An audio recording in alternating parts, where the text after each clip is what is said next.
আসসালামু আলাইকুম। প্রকৃতি যে মানুষের মন ভালো করে দেয় তার প্রমাণ আমি। কারণ আমার মনটা ভীষণ খারাপ ছিল। আমি গলি থেকে বের হচ্ছি একটা কাজের জন্য।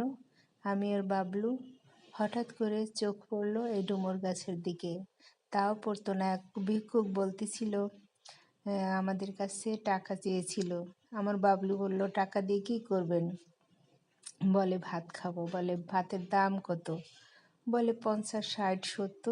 তারপর আমার বাবলু সোনা 70 টাকা দিয়ে দিল যে এটা দিয়ে কিন্তু ভাত খাবেন।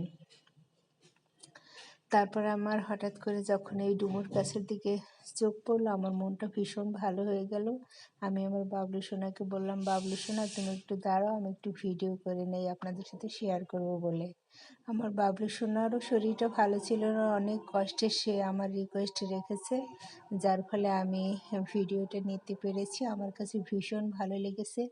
এমনিতেই তো গাছপালায় প্রচুর পরিমাণে অক্সিজেন, গাছপালার কাছে গেলে মন এমনিতেই ভালো হয়ে যায়। তারপরে প্রচুর পরিমাণে গাছে ফল এসেছে, এটা দেখে তো আমার ভীষণ ভালো লেগেছে। ছোটোবেলায় অবশ্যই এই ডুমুর পাকা ফল খেয়েছি, কিন্তু এটা তো বুনো ফুল, ভালো ডুমুরও আল্লাহ খাইয়েছেন। কিন্তু এই ডুমুর অনেক রান্না করে খায়, অনেকে ভর্তা করে খায়, ভীষণ নাকি ভালো লাগে।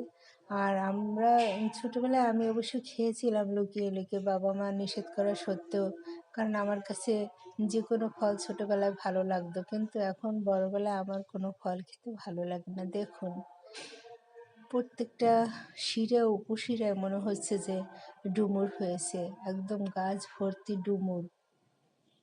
মন ভালো করার মতো একটা গাছ। সবাই ভালো থাকবেন, সুস্থ থাকবেন, গাছ লাগাবেন। আল্লাহ হাফেজ।